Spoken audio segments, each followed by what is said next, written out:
Love అంటే just feelings మాత్రమే కాదు మామ.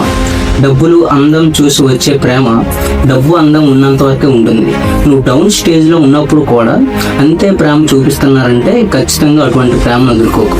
లవ్ అంటే కరెక్ట్ పర్సన్ వెతకడం కాదు, పెర్ఫెక్ట్ కాని పర్సన్ కూడా నీ యొక్క పేషెన్స్తో కరెక్ట్గా తయారు చేసుకోవడమే రియల్ లవ్ అంటే.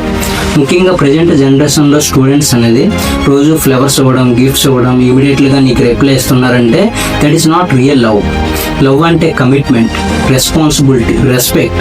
సో లవ్ నిన్ను వీక్గా తయారు చేయకూడదు, నిన్ను ఒక స్ట్రాంగర్గా, ఒక ఫోకస్డ్గా నీ యొక్క గోల్స్ని అచీవ్ చేసే విధంగా, ఇద్దరి మధ్యన అండర్స్టాండబుల్ పెంచే విధంగా ఫియర్లెస్గా తయారు చేయాలి.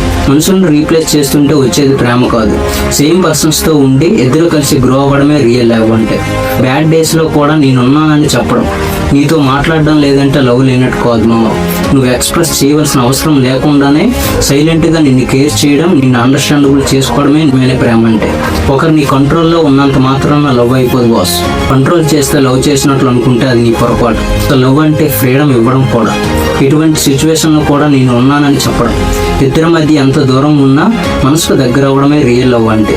లవ్ అంటే మీ ఫ్యామిలీని, డ్రీమ్స్ని, నీ యొక్క రెస్పాన్సిబిలిటీని బిల్డ్ చేయడానికి ఉపయోగపడాలి, కానీ మిమ్మల్ని సెపరేట్ చేసేలా ఉండకూడదు. లవ్ అనేది అన్ని సమయంలో చూపించవలసిన అవసరం లేదు మామ, ఈ హాట్ టైంలో చూపిస్తే చాలు.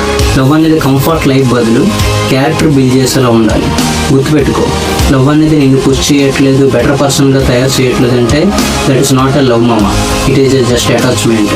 సో గుర్తుపెట్టుకో, లవ్ అనేది నిన్ను బిల్డ్ చేయాలి కానీ నిన్ను బ్రేక్ చేయకూడదు. ఆ లవ్ అనేది ఎక్కడి నుండి వచ్చినా సరే.